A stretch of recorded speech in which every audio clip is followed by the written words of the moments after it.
Dear friends and colleagues, a very warm welcome from our IST conference headquarters here in the ZKM in sunny Karlsruhe.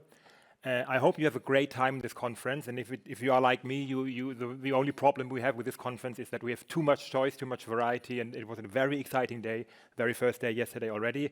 And just maybe to announce that for those who do not know yet or who have forgotten, you don't have to make hard choices in this conference because you can see all these various sessions in videos that are online 2 hours after the sessions have stopped. I just wanted to say that again because some people are really in a way almost annoyed that there's so much variety. You can watch that all day long after and all night long. Today we have a second highlight of this conference. Yesterday we had a wonderful keynote by Monica that gave us a little bit of the Global South perspective from and on the Global South, and we had a fantastic Q&A, so that was really a highlight. Today we have a second highlight. I'm very happy to introduce Professor Dr. Dirk Messner, who is the president of the German Environment Agency. He will give us a key lecture that I think you will appreciate as someone who is, in my words, a boundary object almost. He has worked in academia and now is working in an agency trying to make things happen, and he's in a way a perfect person to speak to us to the motto of this conference. As yesterday, we have Heiko Stöber again, who accompanies this conference artistically, and we will see what he makes out of all this information and all the thoughts by Dirk Messner. I want to introduce him by first introduce to you very, very quickly what the Environment Agency is. He might say it much better, but just that you understand who is talking to us today. The UBA, which is the German abbreviation for the Environment Agency, is Germany's main environmental protection agency, and its task is to, I have to read this, to ensure that citizens have a healthy environment with clean air and water, free of pollutants to the greatest extent possible. So the overall mission is the early detection and assessment of environmental risks and working towards solution. So the UBA is concerned with a very, very broad spectrum of issues, including waste avoidance, climate protection, and pesticide approvals. And it also implements environmental law, which I think is very, very important because we all know how important regulation is for innovation and for transformation. And to do this, they gather data, a lot of data, and they also do their own analysis, and they then provide advice to federal bodies such as the Ministry of the Environment and others.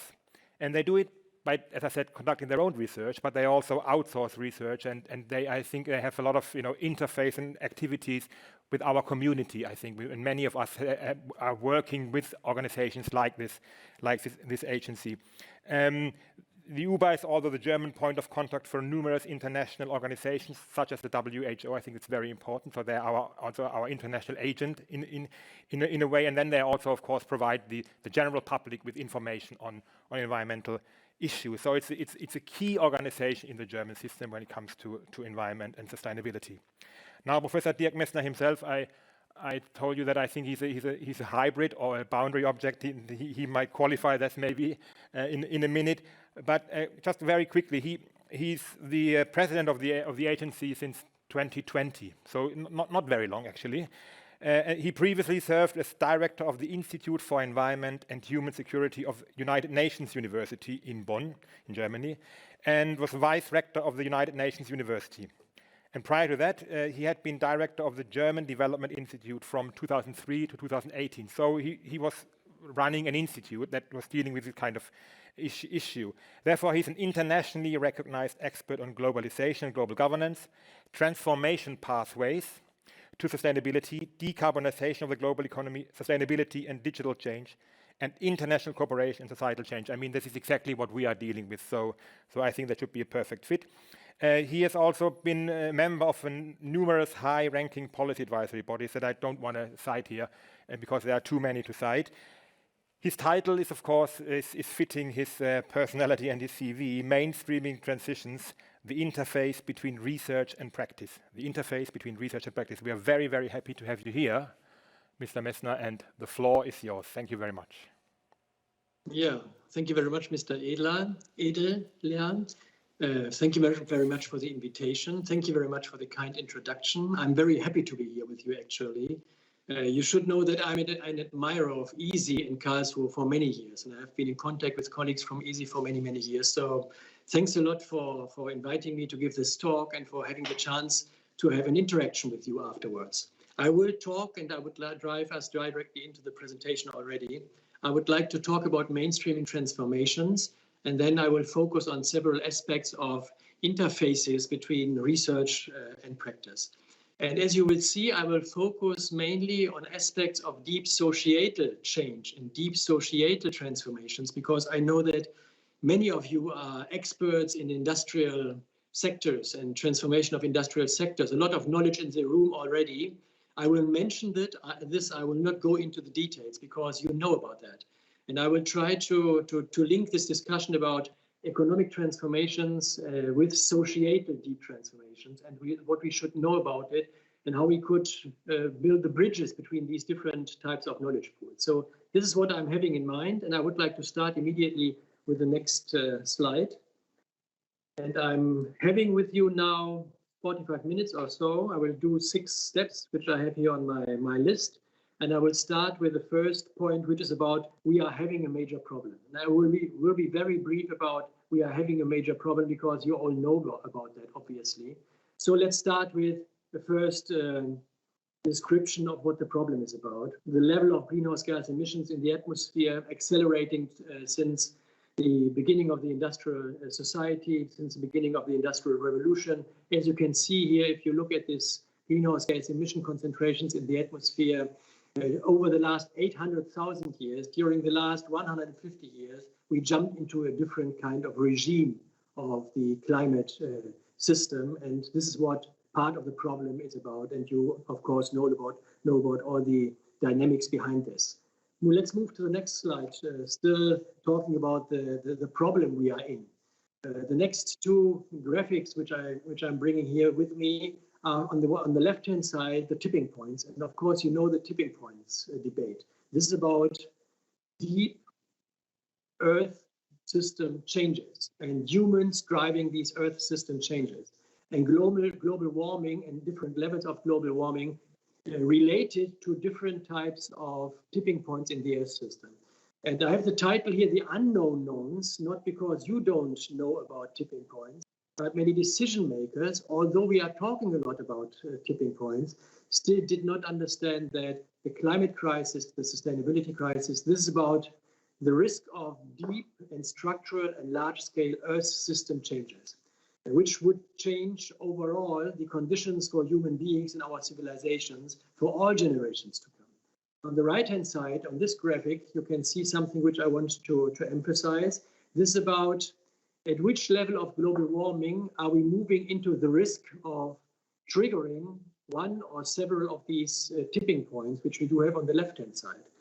And if I would have spoken to you 10 years ago or in 2007, I would have argued based on the models of those days and the data of those days that beyond 3 degrees global warming, 3.5 degrees global warming, we are running into severe risk to move into the terrain of tipping points. And if you look at the last column here, 2018, the latest results, what the models are now showing, what our scenarios are now demonstrating is that already around 2 degrees global warming, we might have reached the space or the arenas of the tipping points. As you know, or several of you obviously know, that there are analysis and data and arguments showing that maybe, probably, we already reached the tipping point when it comes to the Greenland ice shelf. So it could be that already between 1.5, 1.7 to 2 degrees global warming, the Antarctic, the Greenland ice shelf could melt down without having the chance to stop this process any longer. So this is urgency. It is about urgency in terms of acceleration of action, which I would like to emphasize. You all know that these kind of calculations have been the basis for the Paris Agreement also, because we agreed upon 1.5 to 2 degrees global warming to have a cap of global warming potentials far away enough from the tipping point arenas. And this is not any longer the case. This is about a call to action, and this is about urgency. When we move into the next slide, I'm only having several illustrations here because to argue why I myself and we at UBA, and when I have been the chair of the German Advisory Council on Global Change, why we talked about the great transformation towards sustainability. So great transformation is something which illustrates that it's not only about incremental changes any longer. It is about deep changes, great transformation processes. We have to reorganize the fundamentals of our economic and societal systems, and I will come back to this in a second. The label of the Anthropocene, the narrative of the Anthropocene, this is illustrating what we are having in mind. We are living probably in a new era of human mankind. And if you look on the left-hand side on the top here, 800 gigatons emissions, this might be compatible with 2 degrees global warming, and we still have 15,000 gigatons of CO2 equivalents in the earth stored. So we have to leave most of what we know as existing potentials for fossil fuel burning. So most of what we know about, which is still storage in the Earth system, has to be relieved in the Earth system itself. So we are under huge stress. We are in a situation of deep transformation, which is necessary for the next few decades to come. On the next slide, I would drive you into my reflections when it comes to systemic change, because systemic change is needed. And the SDGs are a goal system which helps us to think systematically about the transformation towards sustainability. And I'm coordinating with Jeff Sachs and Nebozia Nakicenovic and Johan Rockström a global research network, which we call The World in 2050, where we try to understand the interdependencies between the 17 SDGs. And we came up with this orientation here. We are distinguishing 6 major transformation arenas. So systemic change is needed in these 6 transformation arenas. And I'm not going into any detail here. On the slide, you can have a look on the major systemic change arenas which we are mentioning here. What I would like to mention is that in all these arenas, we have to move toward, or we have to implement and to look at the following main principles. In all these transformation arenas, it is about decarbonization. So this is climate change, bringing the emissions down. It is about circularity, so material flows and resource flows. It is about ecosystem protection, so not using part of the ecosystems which we are living on in the context of the Earth system. It is then about inclusiveness from a social perspective, so it is human-centered. And the last element is about governance. We need to think about transformative governance at local, national, and global levels. And based on this structure, we then drive in our research in the world, in our initiative, The World in 2050, we drive into systemic analysis then about these transformation arenas, trying to understand how we can implement and think about these principles and implementing these principles in pathways when it comes to systemic change in these different areas which you can see here. So systemic change is needed. This is the way I'm looking at that. On the next slide, I'm having a global perspective on the current situation. I used this slide when I have been asked by the Environment Commission of the German Parliament. Their question has been, what are the big crossroads currently when you look at the political arena and the economic arena? Where do we stand? Where are the big shifts which we need to have in mind when it comes to thinking about environmental policies, sustainability policies, and climate policy? And my take on that is that we are confronted with 4 main crossroads, which I would like to jump into now. And one of those makes me nervous, and 3 of those make me optimistic.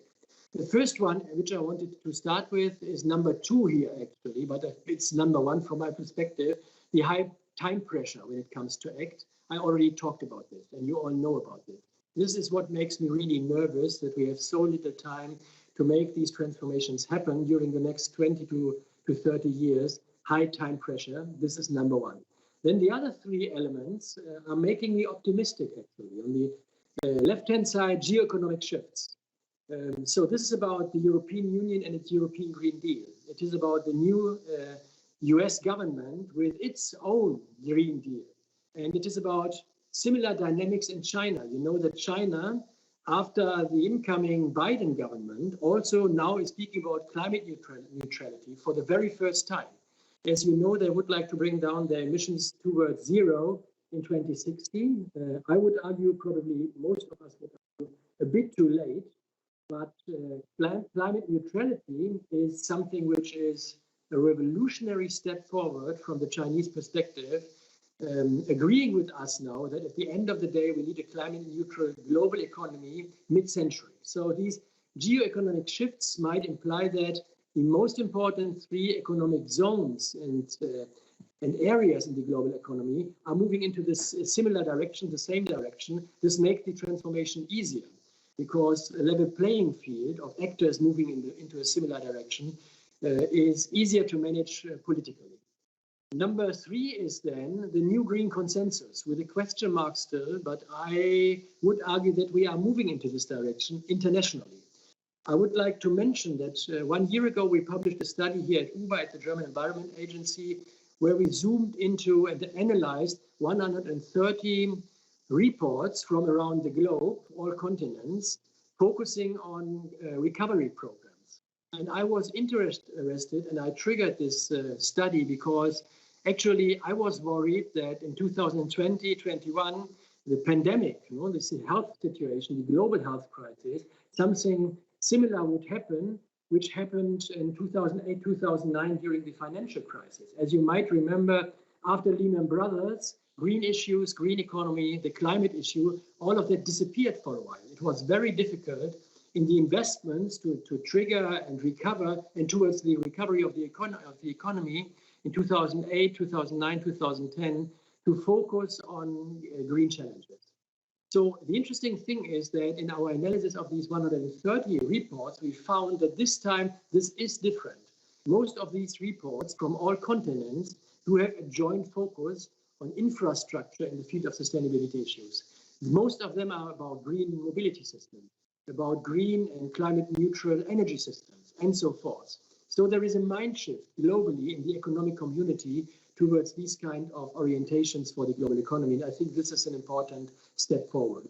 The last point, and I might come back to this at the end of my presentation, is about digitalization.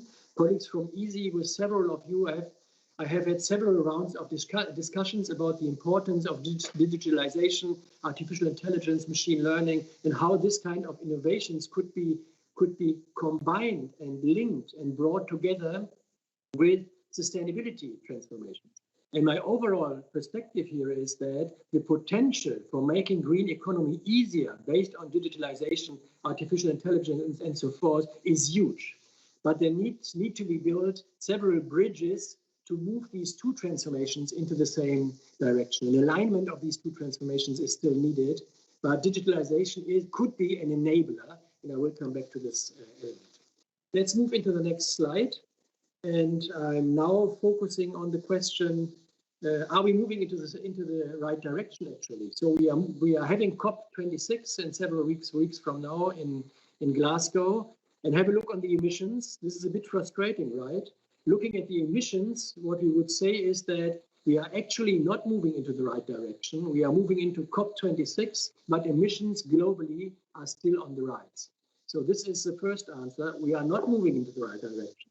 My second answer is coming on the next slide, and is oriented on associated change.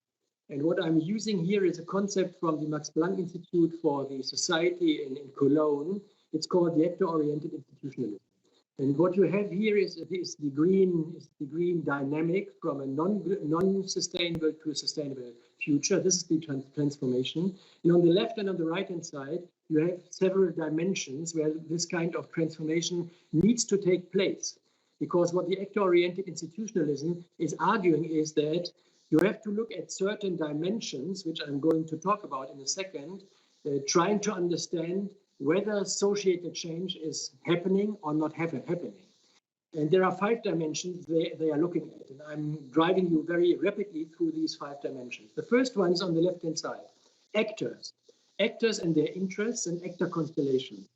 And the observation here and the argument here I would make is that obviously, if you look into businesses, into cities, into civil society organizations, science, non-governmental organizations, we can argue with very good data that we do have many more actors now around the globe moving into the sustainability and climate neutrality perspective than ever before. There is a transition in this regard.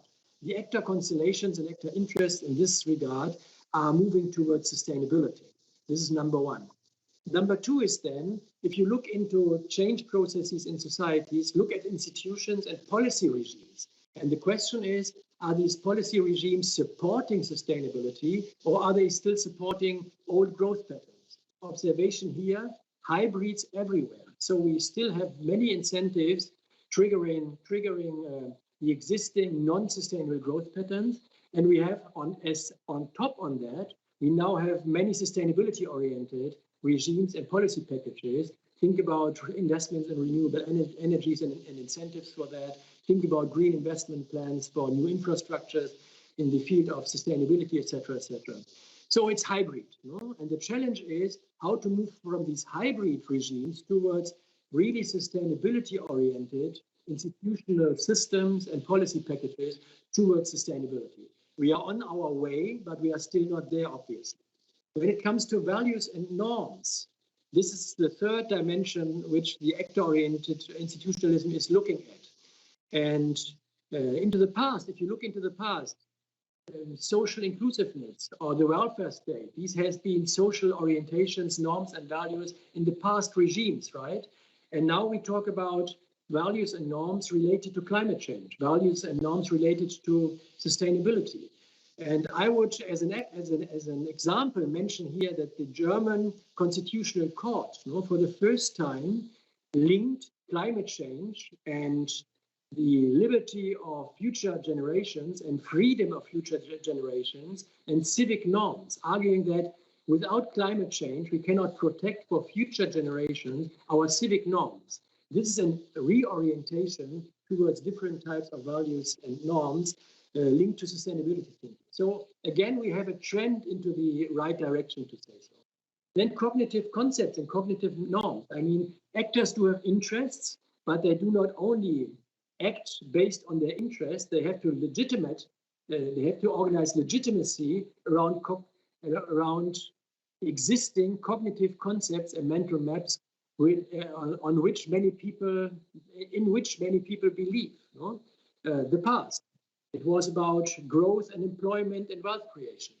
It was about, for example, the industrial investments as the main building blocks for wealth creation in our societies. The European integration has been a mental map which was very dominant and important during the last decades to come. So when we look at our kind of issues, circularity, climate neutrality, decarbonization, the Anthropocene, these are new mental maps and concepts.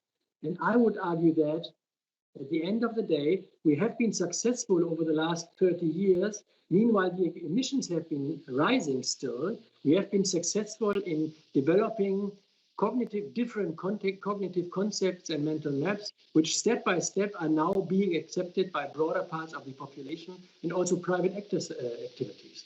So decarbonization, climate neutrality, this is now something which the G7, the G20, the European Union, the US government is standing for. So we do have changes in our societies into the direction of sustainability. And last but not least, you are experts on that, right? Innovation technologies. 20 years ago, we did not have the technological tools and instruments to make renewable energy systems happen, to make electrification of our mobility system happen. So there is dynamic into the combination of the next wave of innovations on the one hand side and sustainability. So my first answer to the question, are we moving into the right direction? Looking at emissions wars, we are not moving into the right direction. My second answer is that at many levels of our societies, we are moving into the right direction. The question is, are we moving fast enough? And can we move fast enough? Is this possible, to solve these kind of problems within this limited time space? This is the main question I would have in mind. So the next slide shows us the curve of emissions over the last 30 years or 50 years or so. And look at the first IPCC assessment report, 1990. If you would have moved into the direction of smooth transformation processes towards climate neutrality in 1990, this process would have been relatively easy, incremental, and a step-by-step approach. And as you can see here, since 1990, we doubled the level of global emissions, and therefore now the pathway towards climate neutrality is much more difficult to organize, because smooth transformation, this is the result of this kind of reflections, is no longer an option. Therefore, deep transformation is urgently needed. So my next slide, I'm zooming into the German context. Look at the right-hand side of this slide on this graphic, and you have different sectors here. And what you can see is that here you have the emissions of these sectors. And what you can see here is that in most sectors, emissions are stagnating. So we are not bringing the emissions down still. Only in the blue sector there, this is the energy sector, we are bringing the emissions down during the last 10 years from 2010 to 2020.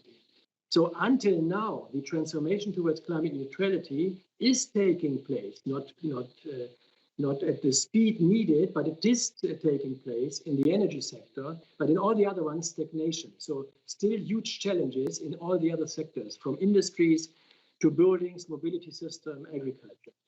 And the message here is, if you really would like to get our economies towards zero emissions in 2050, or we in Germany having the goal of towards climate neutrality in 2045, obviously in all these sectors, even also beyond the energy sector, we have to rapidly bring the emissions down, deep transformation needed. The next 2-3 slides are about the time dimension, and I will be very brief. I already said that my headache is the time dimension. And there are two perspectives on the time dimension. The first one is acceleration is needed. We need to have global emissions every decade to get our Green Deal and to get our climate neutrality towards 2050 really done. This is huge and it is a challenge. So acceleration is the first point which makes me nervous. And the second point, go to the next slide, and then directly to the next slide, please. My second concern is the other end of the continuum when we are talking about the time dimension. I talked about acceleration. The other perspective is we need to learn in our institutions and in our decision-making processes to consider long-term perspectives, very long-term perspectives. And I will give you the following examples. You are seeing here the cumulative emissions over the last several decades. And you can see here the blue curve towards 2050, 2100 then. This is climate neutrality in 2050. So we would stop our emissions between 2040 and 2050. If you move upwards, the red curve in 2100, this is the business as usual pathway, which we are still on. If you would move on, going up this ladder towards 2100, between today and 2100, you would emit, let's have a look, 6,000 gigatons more during the next decades to come until the end of the century. And then on the next slide, we can look at the Antarctic. And what you can see here is that the question for this study was, how many emissions do we need to emit in the atmosphere to make the Antarctic melting down completely at the end of the day? And what you can see here in scenario E and F, emitting between 5,000 to 10,000 gigatons of CO2 emissions, of greenhouse gas emissions in the atmosphere, this would trigger a melting down of the Antarctic ice, complete melting down of the Arctic ice. And this is the volume of emissions which we would emit to the atmosphere, moving down, path dependent, the pathway we are still currently on. And this implies that what we do during the next very few decades to come will change the Earth system completely for all generations to come, because melting the Antarctic down would imply 70 meters of sea level rise, a completely different geography of the planet. So these kind of long-term perspectives, what we are doing now during the next very few decades and then changes forever, this is something which is not embedded in the decision-making processes of our institutions. So let's move on to societal change then, which is needed. And I would like to reflect for a second what do we know and what are the triggers to make the argument towards people or actors or organizations to move towards deep transformation. Because we all love much more, of course, our routines and incremental change combined with deep transformation. Deep transformation is disrupt, it makes us nervous, it creates uncertainties. So how can we leverage motivation for deep change? And if you look into the literature, you always find the 4 or 5 main elements to leverage and motivate people towards deep change. And the elements are the following here. The first one is people need to understand that there is a major problem, obviously. But why should I change if I don't see a problem? So understanding the problem is number one. I would argue that most people in the German context now have understood the problem. This is not the case in all countries around the globe, but this is element number one. There is a major problem. Number two is then we need to demonstrate that our kind of solutions, our pathways, our technologies, our social innovations, which we are arguing for, that all this could be successful or is already successful. Demonstrating how solutions can work is something which is very important. This is element number two. I think we as scientists can do a lot in this regard, not only publishing about the right solutions, but also demonstrating already existing success and making clear the success factors. Then element number three is just transition, the distributional implications of climate neutrality strategies, for example. This is very relevant because if people have the feeling that I have to pay for this kind of transition on behalf of the whole population, it will not work. Legitimacy and getting people behind these transformations is about just transition. This has important implications for the work in my own agency. We are an environmental-oriented agency, but when I started here 12, 15 months ago, one of my first points was that all strategies which we are developing here at UBA for solving climate issues, biodiversity issues, circularity issues, all of these strategies have to be linked directly with justice and distributional consideration. If we don't get this right, we will not get the environmental sustainability transformation right. The fifth point is that participation in processes helps to get people moving into this kind of deep change dynamics. If you don't allow for participation, you will not get the legitimation needed for making tough decisions. And the last element is maybe the most important one. It is about imagination, it is about creativity, it is about telling and developing narratives of positive and attractive futures. If we only sell our transformation processes as technocratic exercises, as technological exercises, we will not be successful.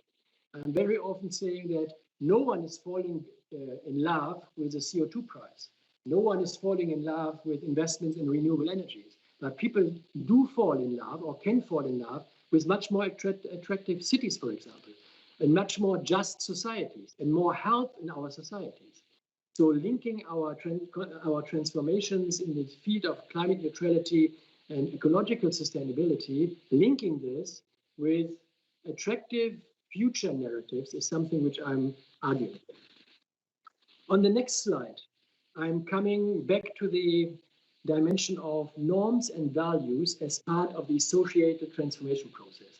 I argued that sustainability transformations are not only about technological shifts and power shifts, it's also about norm revolutions, moral revolutions. And for those in the room interested in this field, I'm mentioning a very important book which I would highly recommend to read from Anthony Appiah, Moral Revolutions, published in 2010. And he has 10 case studies there trying to understand whether there are specific dynamics and patterns behind moral revolutions. He's analyzing the shift towards enlightenment. He's analyzing the end of slavery, the end of child labor, and so forth, several case studies. And when you read this book, what you understand is that there is a 5-step dynamic. And the 5-step dynamic is about, in the first phase, people realize that there might be a problem. And I'm illustrating this talking about enlightenment. So as you know, the protagonists of the Enlightenment starting to think about we the people, at the same time, several of those have been having slaves in their backyard still. So they have been protagonists of the future, but they have been embedded in the past at the same time. With the discussion about slavery then, the first step was there might be a problem, right? Talking about we the people, democracy, rule of law, and slaveries in the backyard. So there might be a problem. The next level is then there is a problem. So not only talking about the possibility of a problem, but accepting that there is a problem.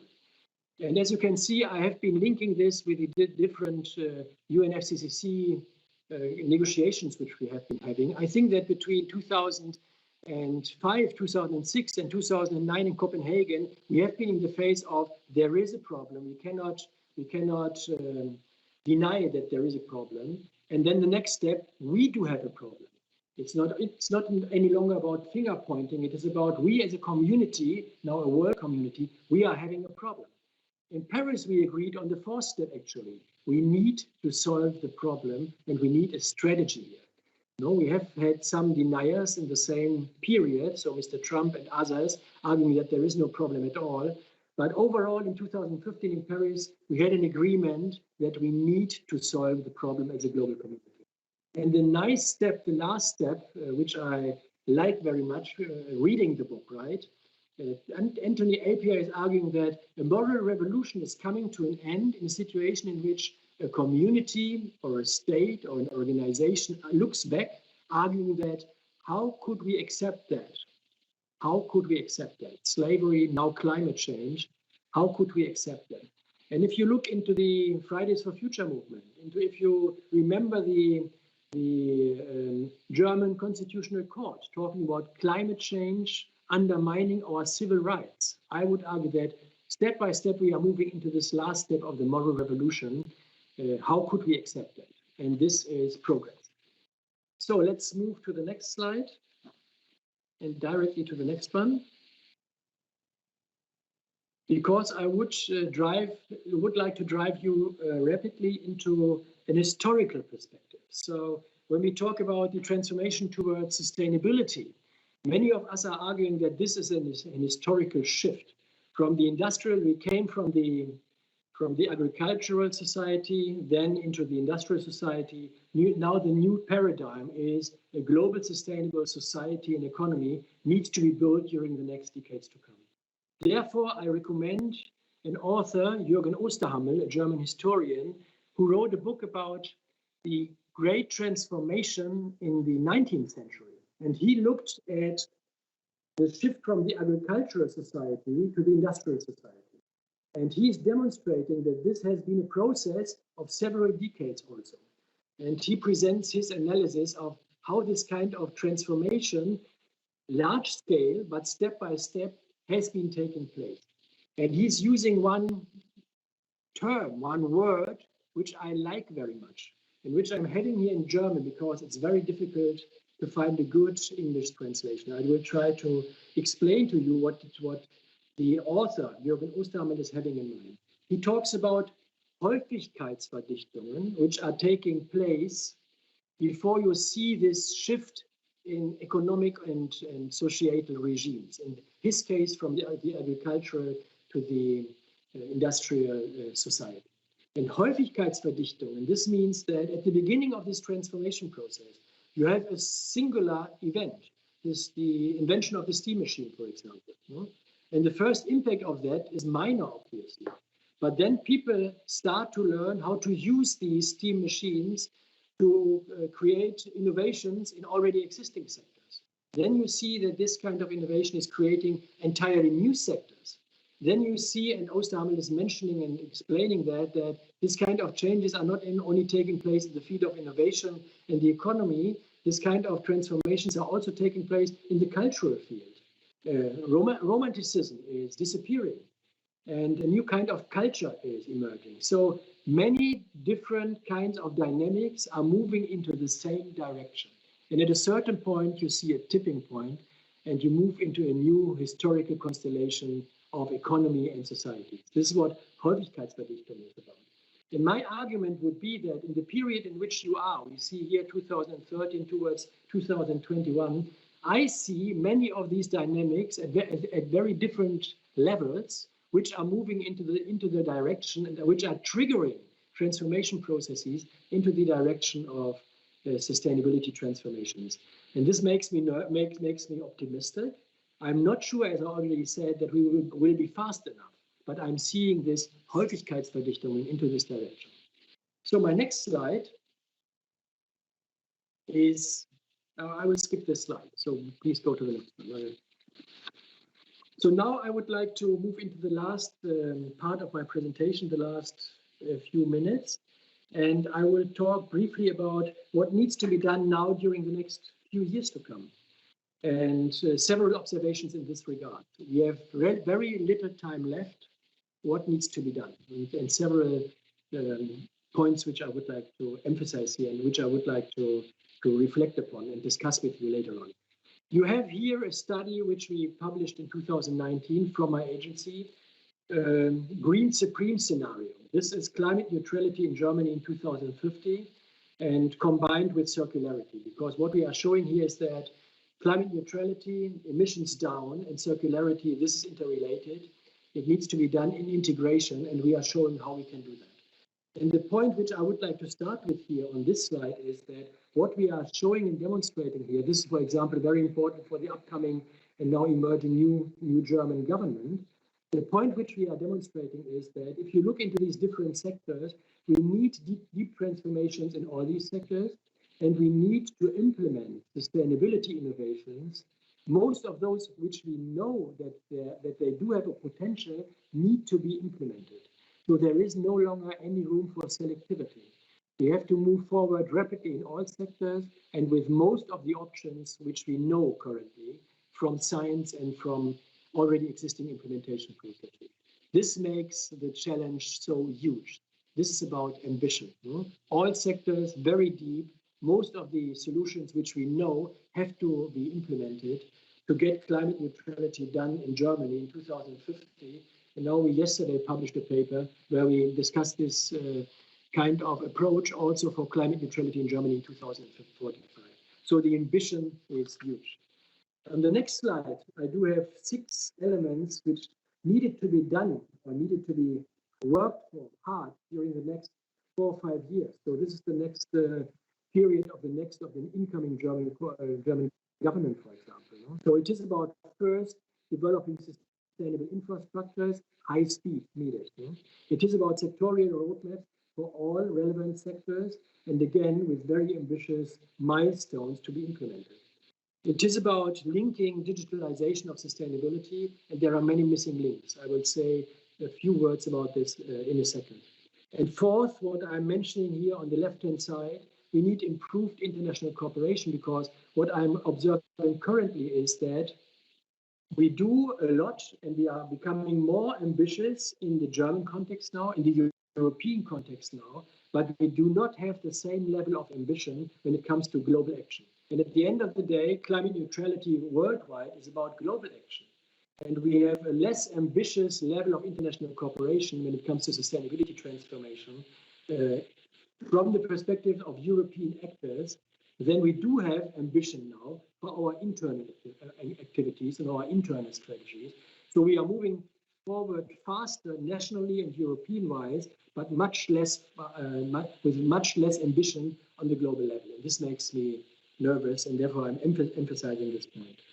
Point number 5, looking back from 2025, is we have to look on co-benefits. This is what I said, climate neutrality, linking it with well-being, with distributional issues. If we don't get this right, we run into legitimacy challenges.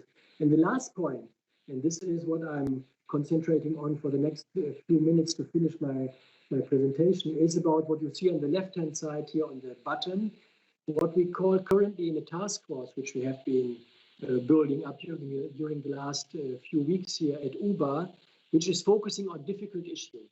And what I'm interested here is that imagine that we go into this implementation of ambitious strategies now.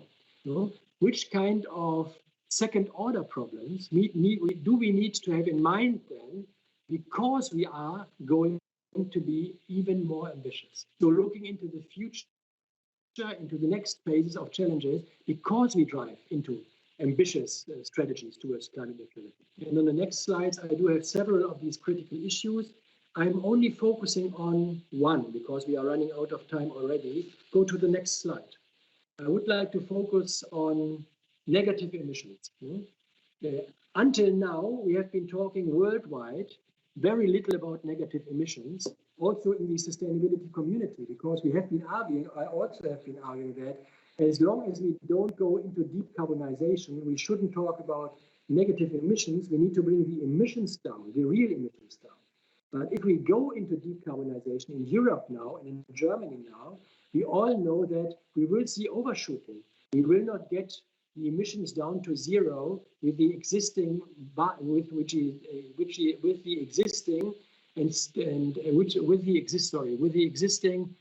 climate budget still available. You can see this on the right-hand side of these diagrams. On the left-hand side, you see the emissions going down towards 2030, 2040, towards zero. And on the right-hand side, you see the probable overshooting and the negative emissions needed. So we need strategies, and we don't have those, on negative emissions in Germany and in Europe and in worldwide. This is something which we need to focus on rapidly to be successful. The negative emissions are about two dimensions. The first one is ecosystems are observing, as you know, greenhouse gas emissions. 55 to 59% of global emissions are being observed by our ecosystems. Negative emissions imply that ecosystems store even more greenhouse gas emissions. Currently, we are moving into the other direction. We are seeing that ecosystems are observing less greenhouse gas emissions because we are undermining and destroying our ecosystems. So we need to move into a completely different direction. We do not have strategies for that still. And all of that has to start in the 2030s already. So this is tomorrow morning. And the second dimension of negative emissions, this is about carbon dioxide removal. And as you know, we do not have the technologies at scale which already could help us to move into this direction. So this shows us that if we really go now into ambitious strategies towards climate neutrality, we have to ask very difficult questions, second order, which we need to put on the table to be able to really solve the problems which we have been defining. So I would like to stop at this point in time and open the floor for discussions and questions now. And in the discussion, if we could bring in the digitalization perspective, I would be happy to answer questions into this. Thank you very much for your patience. Thank you very, very much. I'm the only one applauding here in this studio, but I'm sure everyone behind their screens is absolutely impressed. I don't want to comment too much on it because we now have an extensive Q&A. I mean, you started off rather bleak, as we are all bleak with all these scenarios, but there's a big but. So you gave us some hope towards the second part of your presentation. And I'm really curious about the Q&A now, and we have already a lot of questions coming in. So what I'm doing now, I'm collecting the questions and I'm selecting and then choosing questions from the floor and post them to you, and that's the way we will do this for the next 40 or so minutes. All right. First one is, shouldn't we focus much more on aggressive phase out of unsustainable socio-economic regimes like fossil subsidies, pesticides, fertilizers, concrete, meat, and so on? You haven't talked that much about the phasing out of all that unsustainable regimes.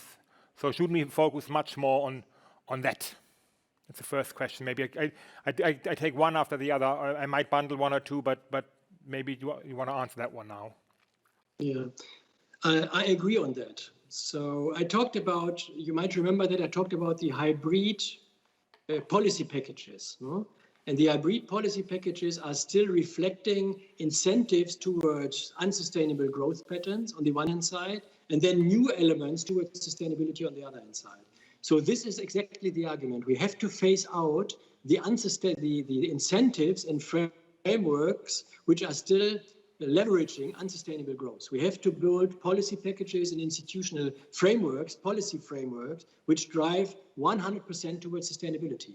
Because if we don't get this right, we will not solve our problems. In 1 week from now, we are publishing a report as UBA, the German Environment Agency, where we look at subsidies which are harming the environment.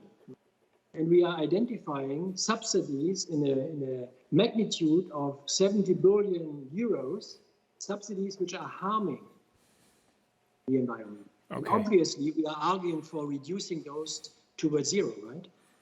But if I might just follow up on that one. So it's about changing regulation, policy mixes, and getting rid of all these false financial incentives for the producers of all that stuff.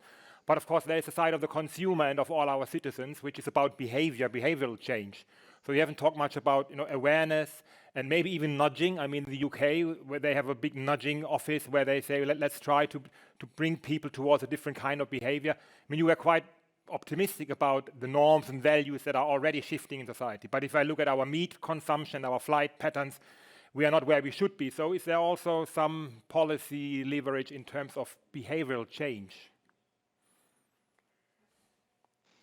When I'm discussing with young people from the Fridays for Future movements, for example, they are arguing that look at systemic change, because don't blame people for individual behavior. And I do not agree on that.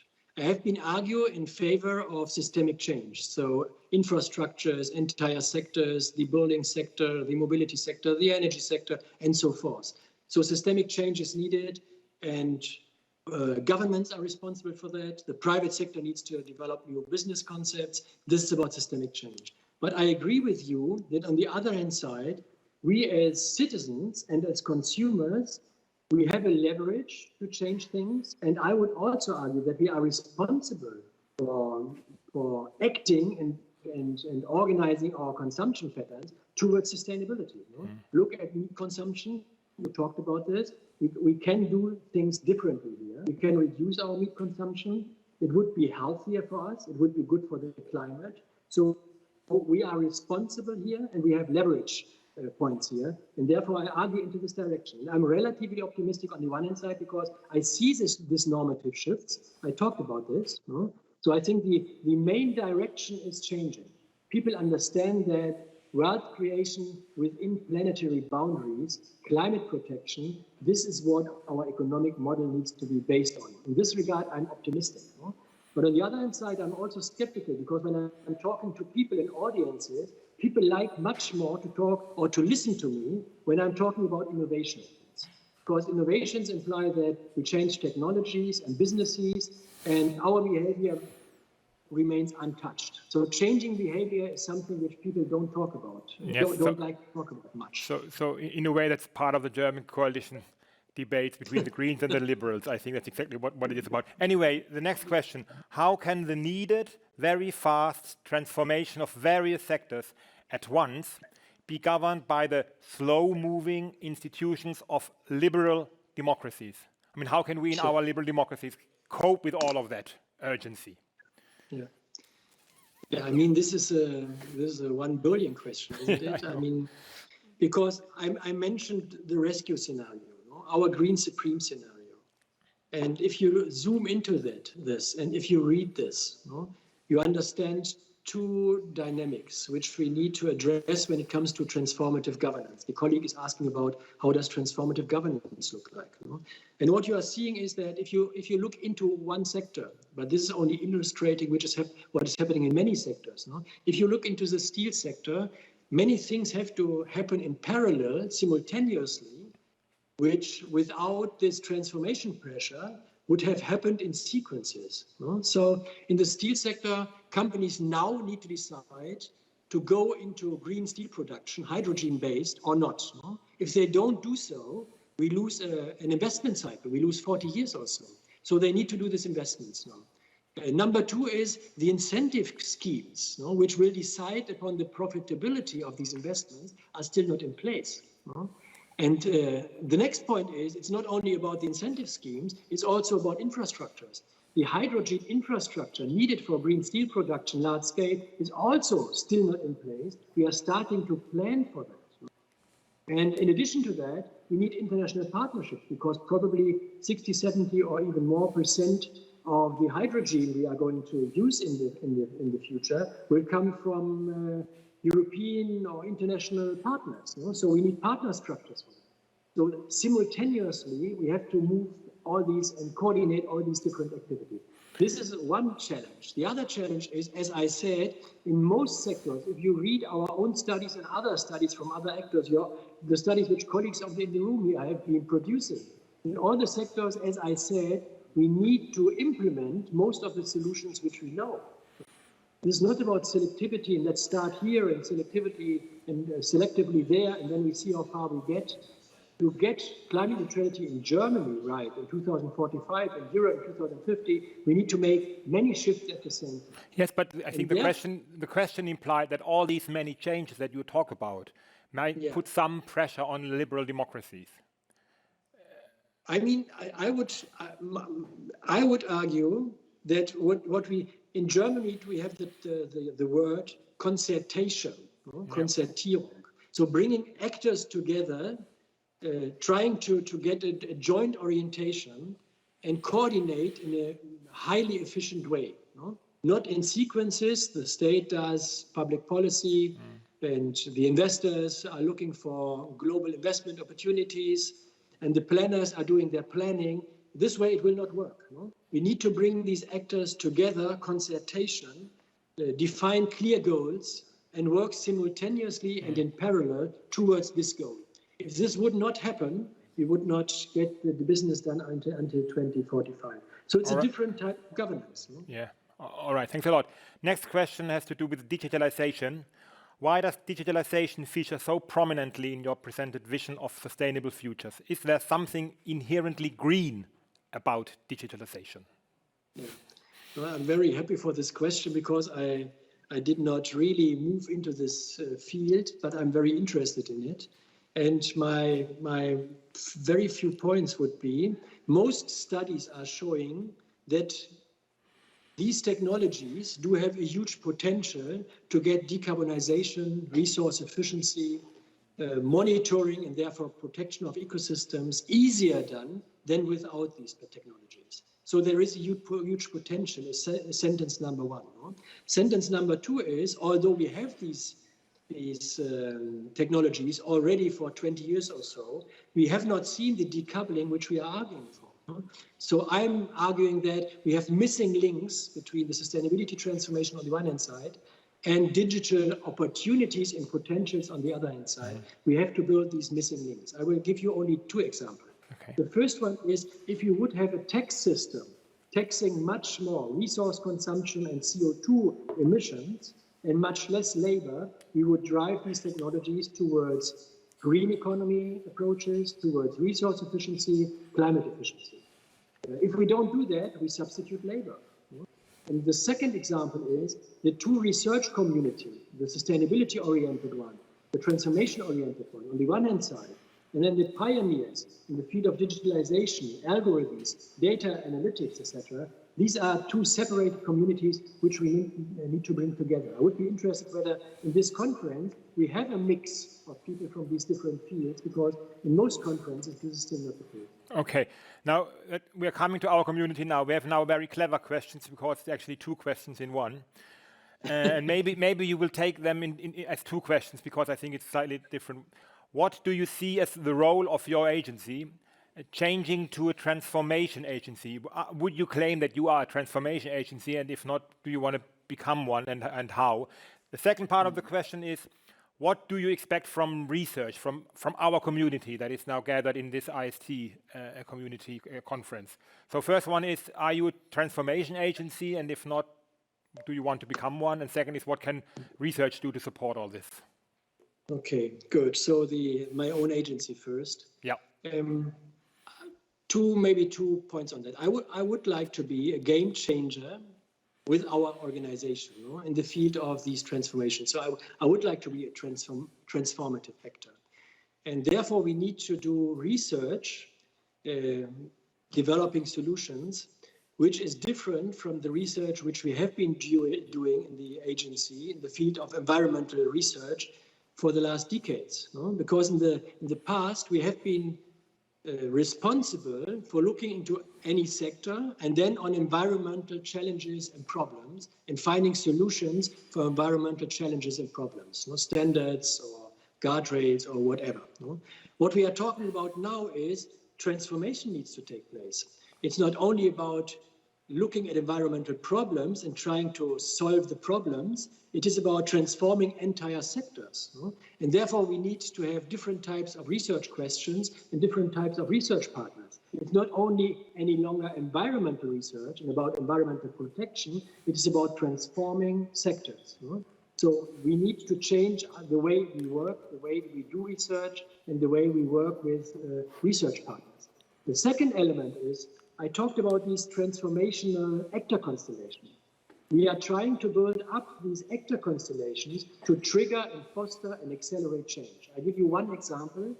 We know about the Bauhaus Europa, Bauhaus Europe initiative from the European Commission, focusing on rethinking our cities, urban development, from a climate and European Green Deal perspective. No? And in this field, what we try to do is, we try to combine our research, our policy advisory work, cooperation with people and arguing for change with the support of people, and bringing investors in one consortium. So what we do until now in different fields of responsibility, trying to coordinate that.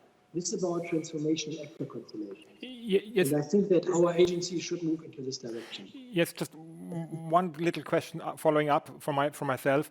Do you think your organization itself, the capacity you have, the competences you have, the culture you have, the identity you have, is fit for purpose?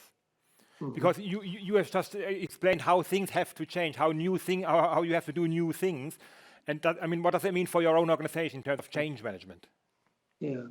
No, we are not only thinking about transforming other sectors and developing transformative strategies for business sectors or for the energy, the industrial, the agricultural sector. We are also thinking about how to transform the public sector and our own organizations to be fit for purpose. We have a very urgent and very vibrant discussion about that, because we think that it is not very probable, you know, to argue that any kind of business model needs to change. Any kind of sector needs to change. Cities need to change. But we as an agency or the public sector does not need to change. This is not very probable, right? And therefore, the question which you have been formulating is a very important one for our agency. And we are doing a lot of work to try to understand how we can reorganize our research, how we can reorganize our policy recommendation work, and the way we interact and work with actors and partners to trigger change and make these deep transformations happen. All right, thanks a lot. Now I'm coming to another question. What kind of knowledge, I mean, it's a similar question, but it's more guided towards policy now. What kind of knowledge can our community produce for policy to drive political change? And now a little bit of a provocation. Should we balance your optimism with insights on the dark sides? I mean, there's a lot of, political economy stuff going on that maybe might put a brake on transformation and so on, you know that. So should we balance your optimism with insights on the dark side when we advise policy as well? Yeah.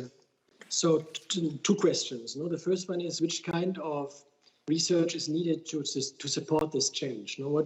This research community, as far as I understood, is strong because it is interdisciplinary and it is global. Interdisciplinarity is very important because the engineering and technical stuff needs to be brought together with economic incentives and knowledge about that, and knowledge also about associated change, because deep transformation implies that, as Osterhammel is describing in his book about the great transformation in the 19th century, is about interrelated change processes on very different levels of our society. So interdisciplinarity is very important. Only a technocratic or only a technologically driven approach will not be enough. I've been talking about this with Frau Weissenberger-Eibe, the director of ISI, a lot. And I think we agree on that. So then the second question was about, what was it about? The dark side. The dark side, yeah. No, I'm I mean, by character, I'm an optimist. No? But when you listen to my arguments, I do have several arguments where I'm showing that I am optimistic, but I do have other aspects of the perspective which I'm developing where I'm skeptical or a bit scared. No? So the time frame is something which makes me absolutely nervous, as I said. No? And when I'm reading our own studies on our ambitious climate neutrality plans for Germany and Europe towards 2045 or 2050, and then I'm seeing that we need to move most of the solutions which we know, that we need to move all of them or most of them and implement them within very limited period of times. This also, from a social science perspective, makes me think about the probability of success. Yeah, I mean, there was one question you half answered already. Are you not over-optimistic, was the question, because green recovery packages are lower in percent of funding than after the 2007-8 crisis. We are globally not building back better, despite claims. So are you not a bit over-optimistic about the current situation? Yeah, we still do not have in this recovery packages, we still do not have the efforts of the now existing and now governing US government. As you know, in this very moment, actually, the US government is trying to get a very big recovery package through the parliaments, and those are about climate neutrality and resource efficiency moving into the right direction. So in this regard, I'm more optimistic. And as this is happening not only in Europe, the European Green Deal, but also in the US, arguments are also changing in China. I'm chairing a dialogue between Chinese policy advisors and German policy advisors in the field of energy and climate strategies, right? And after the change in government in the United States, the discussion in China changed. So they are catching up again, which is good. And one point regarding maybe Europe and the 750 billion euro package, which you probably will all remember. I was happy that we got this right, because I organized together with colleagues a meeting of all European environment agencies, I think last April or so. And the question was, what is happening with our discourses and our policy instruments we are interested in the center of this pandemic? And it was 50-50, 50% the richer economies, the more developed economies, and all of our countries. The argument was that we will try to get the recovery packages right towards sustainability. But in the countries from the south and from the east, the argument which I listened to was, in this situation, it is very difficult to defend climate policy, resource efficiency policy. This seems to be a luxury.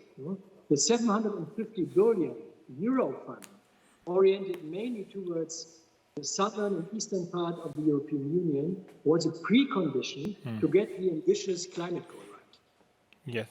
All right. Now we come to a question that is actually something that at my institute we talk a lot about, and we have actually a little group thinking about it, which is the basic assumption behind all this, that there is possibility to decouple CO2 and economic growth. So the question is, what is the place of degrowth and simple lives in all of these scenario plans?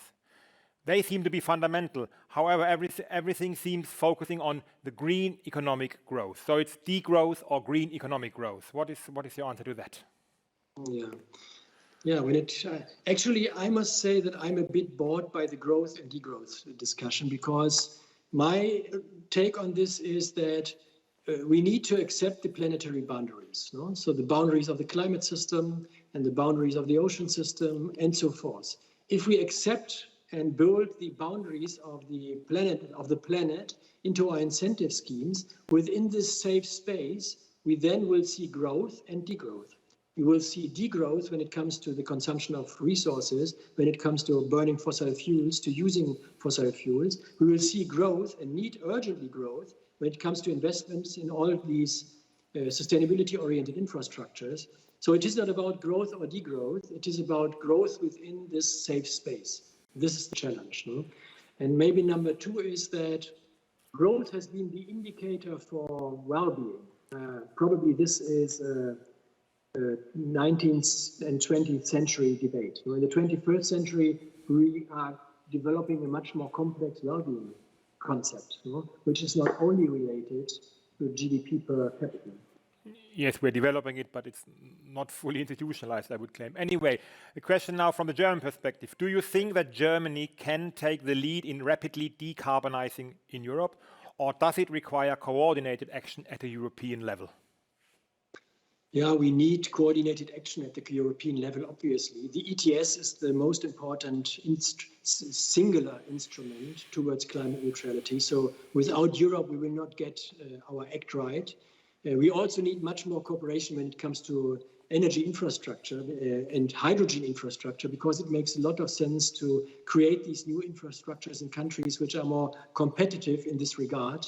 So only thinking about climate neutrality in the German context is not good enough. We need to think about this in European terms, and we need to think about this also in terms of international cooperation activities, which are currently far too weak. This is what I already mentioned. And then in some of the fields, Germany is a latecomer. I mean, when it comes to mobility, we are not a front runner. We are a latecomer. Norway is a front runner. The Netherlands, they are a front runner.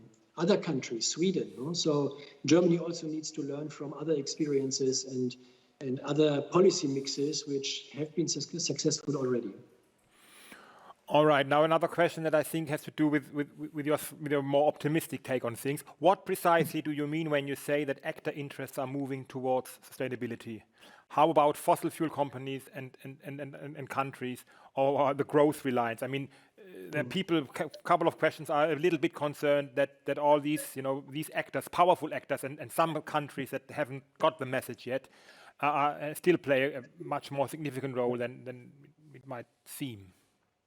Yeah, no, I'm not arguing that 100% of actors and private companies are already moving and investing into the sustainability direction. I mean, this would be absurd to argue for, But what I'm arguing for, the question was, are we moving into the right direction?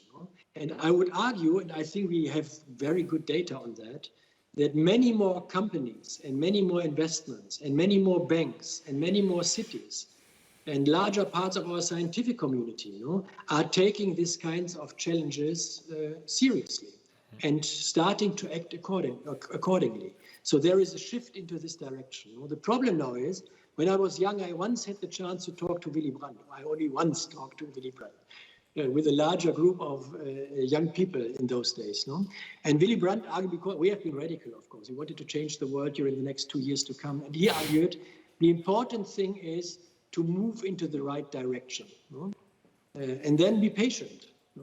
And unfortunately, in this context in which we are, and regarding the questions which we are discussing, this is no longer true, because it's a question of direction and it is a question of speed. Another question, apparently your optimism has impressed the whole audience, I think. Thank you for sharing these optimistic insights. Will rationality, which means enlightenment, keep us on the path? What is the biggest single challenge on the societal side?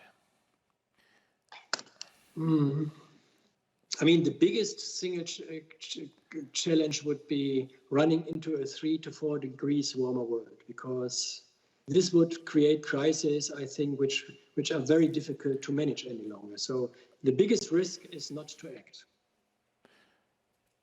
The biggest risk, yes, but what is the obstacle the potential obstacle in society that makes them not acting? I think that's behind the question. Defending short-term interests, I would say, because consumers, when you ask, we are asking German citizens how they think about the transformation, how they think about environmental challenges, etc., etc. And most of them actually do not only agree with the description of problems, which most of our colleagues and myself would share. Most of them also, which is good, share the policy packages which we are recommending. We ask people, what do you think about the CO2 price? And then different levels of CO2 prices. But then in reality, we also see that people do not act accordingly. So there is a gap between these kind of, people understood or are understanding, but their short-term interests and the incentive schemes which we are having are still not leveraging this kind of knowledge towards the deep transformation we need. And how, and the related question is, how do you evaluate this current social polarization, the right versus left, or those hard climate denier and so on? I mean, I mean, Trump was one of the big issues in that respect, but there are others in other countries, and we don't know if Trump is actually over or he's just taking a break. This is a very good question. I'm happy that this question has been formulated because I did not show one slide, which I have into the presentation. You might remember I talked about Osterhammel and his Häufigkeitsverdichtungen. No? So many actions and activities moving into a new direction and a certain point, creating a tipping point towards a new policy and societal regime. The slide which I did not show is that at the same time, in which I'm arguing that I see all these Häufigkeitsverdichtungen towards sustainability, in parallel to that, in the same time period, we also have significant movements which are climate skeptical, which are denying science, which are right-wing populists, which are have an anti-democratic perspective in parallel. So we have these kind of two transformations. Both have options. Both have potentials for change. This is the situation in which we are. So we are in a tipping point constellation in this regard. And I had a discussion 3-4 weeks ago with 10 colleagues around the table. And first we had a reflection about what kind of co-benefits between well-being and climate protection do we see to trigger change. And we had a long list of activities there. And then in the second, so optimism. And then the second round was about, let's imagine we are in 2030 now. Why have we been failing? So we thought about the pitfalls of the transformation. And what we came up with is we do not need absolute catastrophes to fail. We need, and this is the discussion about the difficult issues which I have been mentioning. So we do not need 3 Trumps in the Western world to fail in the transformation process. We might fail already, as I mentioned, because currently we do not have a zero emission strategy, a negative emission strategy. But this is a major part of the success story. So there are several aspects with which we need to work on hard to get things really done. All right, thanks a lot. And now there's a very important question, certainly for the STI community, the IST community, sorry, which is very global. How do we balance the needs of rapid economic development in the global south in the context of the need for deep systemic transformations? I mean, that is an obvious question, especially if we think about demographic developments and so on. Yeah. I mean, let me start saying that I invited an African colleague, Fatima Denton. She's the director of the United Nations University in Ghana. She's responsible for the work of the United Nations University in Africa. She is an IPCC author. So she works about sustainability transformations, climate neutrality, issues we are all interested in here. And I visited her because I had a conversation with her, and she argued that now you have in Europe a European Green Deal, right? You would like to bring the emissions down. You would like to bring your imports of fossil fuels down. You would like to bring your imports on resources down. This is what we are exporting as Africa, no? Have you ever been talking in the context of your European Green Deal with African partners about the structural adjustment implications of the European Green Deal for Africa? And wouldn't we need a joint European-African Green Deal? And I agree with her. So these interrelations need to be understood, and international cooperation in this regard would be urgently necessary. Okay, thanks a lot. Now, a question that you touched upon a little bit in your presentation, in 1 or 2 of your answers. Industry and especially the investment sector are crucial to accelerate the transition. What is your view about their current role into this transformation, especially investment sector, maybe? I mean, if you think about the big leverage points, technology is obviously important. We talked about governance systems. We talked about behavioral change, and then the financial sector. So many people talk about shifting the billions towards the SDGs or climate neutrality. This is obviously very important. And I see in this field a lot of stress and a lot of necessity to change incentive schemes rapidly. I mean, in the German context, in the European context, we have the taxonomy discussion. So how do we define sustainability-oriented investments? And then asking banks and investors and companies to make transparent their investment strategies so that we can understand and they can understand whether they are driving into the direction of sustainability investments, yes or no. I think this is very urgent and it is very difficult. I am taking part in these negotiations in the European context, and I can tell you that not only fossil fuel companies are from time to time difficult actors when it comes to progress in this field, also when it comes to banks, it is challenging to define, to build up this list of what we should define in Europe as sustainability-oriented investments. What do we say about gas? What do we say about nuclear investments? What do we say about frameworks to change these investment patterns? So very important, a lot of work needed. All right, thanks a lot. Now the chart has changed.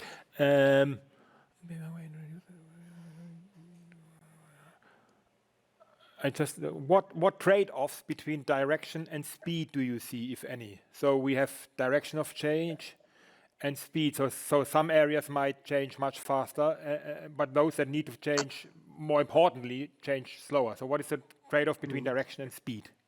Yeah, I mean, there are areas in our societies, or maybe variables, which are changing faster than others. Technologies are changing faster. So we can have innovations, and within a very limited period of time, you see changes in industrial sectors then. So innovation can be about rapid change. Therefore, I'm so interested in digital, machine learning, artificial intelligence. How can we leverage the disruptions in this field towards sustainability? Other variables are much slower, and are changing in different time scales. Norms and values, for example. Norms and values do change slowly. Therefore, I emphasize this point that we do see now change in this regard. So this maybe are two examples for different speeds of change. Okay, there's a question that you made some comments already, but maybe you can be a bit more specific, which is about this tension between this individualistic footprint framing, so it's all about individual behaviors, versus the system that has to change. How do you see that balance? Because it's the individualistic framing is a bit disempowering in the experience of the person who asked the question. So systems should be the focus, not the individual behavior.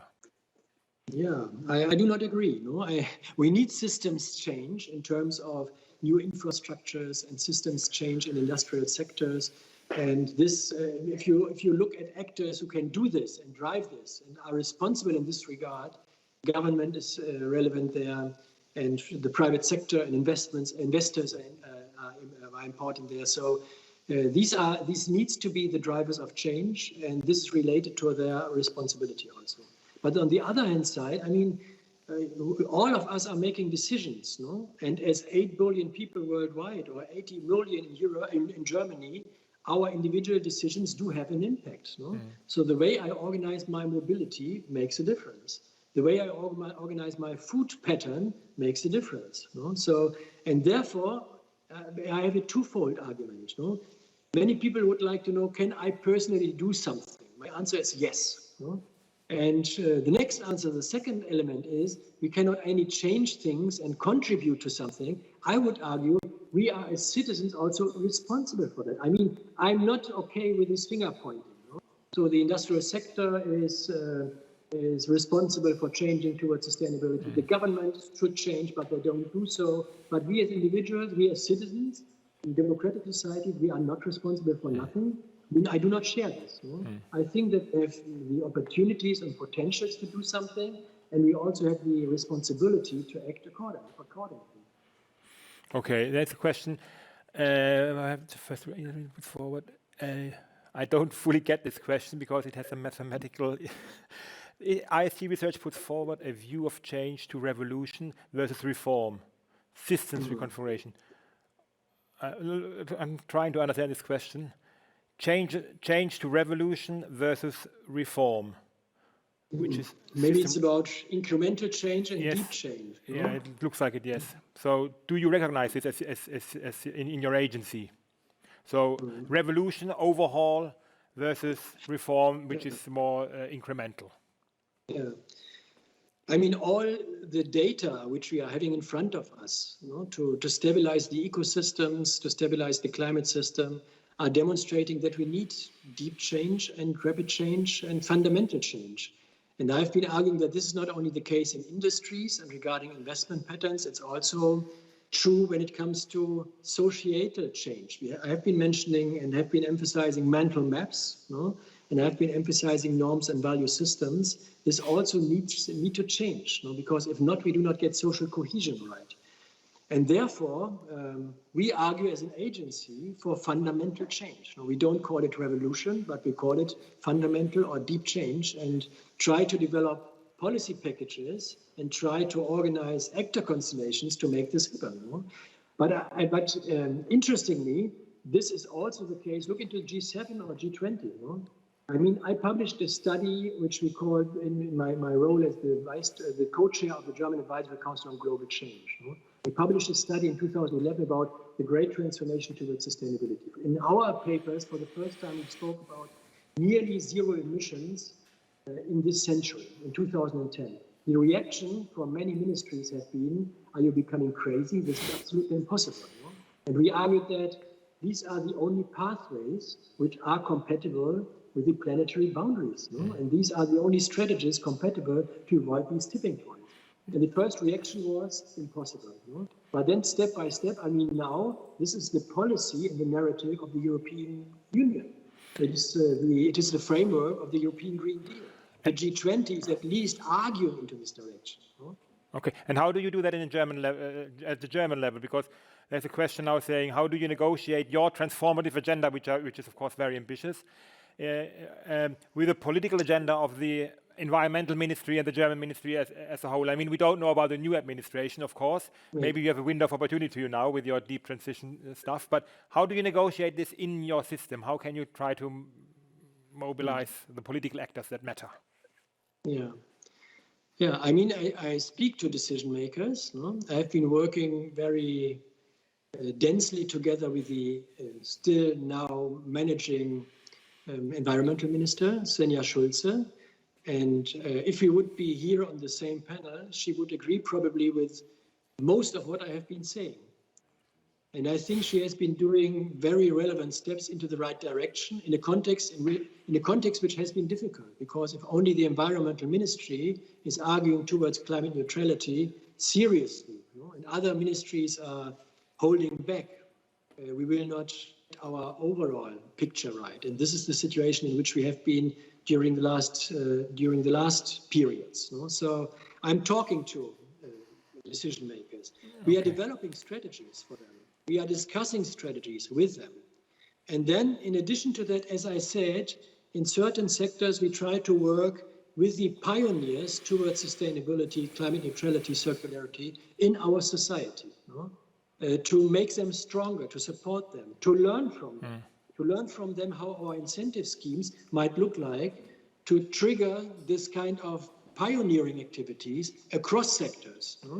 So how to work with actors and drivers of change is something which we are very interested in at UVA. We have now a question that I think is extremely important and maybe not discussed enough. What opportunities do you see for transforming research practice and education systems to facilitate the system change towards sustainability? So in other words, what is the role of research and of education in the future to push towards sustainability? Yeah, I'm personally very engaged in this field, as you might know. I've been working in the governing board and in different working groups of Future Earth, which is a global sustainability research network. I'm cooperating with the International Science Council, trying to build large global consortia in the field. So some elements here, interdisciplinarity is, I mentioned this, very important. to understand the different dimensions of change which are needed. Then systems perspectives are urgently needed because the change we need goes beyond isolated elements. It is about these systemic changes. So we need these perspectives in our research programs. Strengthening the global South actors in the research networks is very important because still also a very large part of our research and our research results is coming from the global North. No? But a very important contribution in terms of change processes also needs to come from the global South. So there is still a disbalance. Strengthening the global South is very important. And when you then look at the investments in research and development, nationally and globally, more than 90%, around 95% of research investment are national. But many of the challenges we have are organized around the interdependencies between our nation states and our national systems. But only 5% of our research investments globally are global investments. So these are some of the elements which I think are very important. And then the last point maybe to mention in this regard, we need to try to, as I said when I talked about the European Bauhaus, no?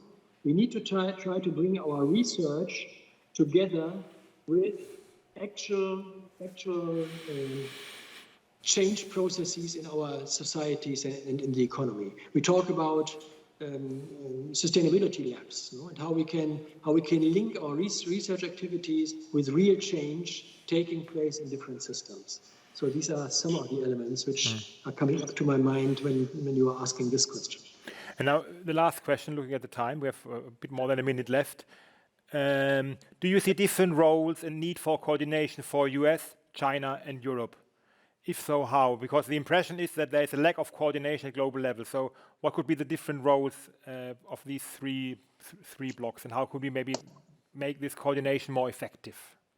Yeah, we need more coordination mechanisms between these three actors. There is a discussion about a climate club. Also, if we argue, and I would go with this argument, that the CO2 price is one of the major elements of the policy packages we need to drive towards climate neutrality.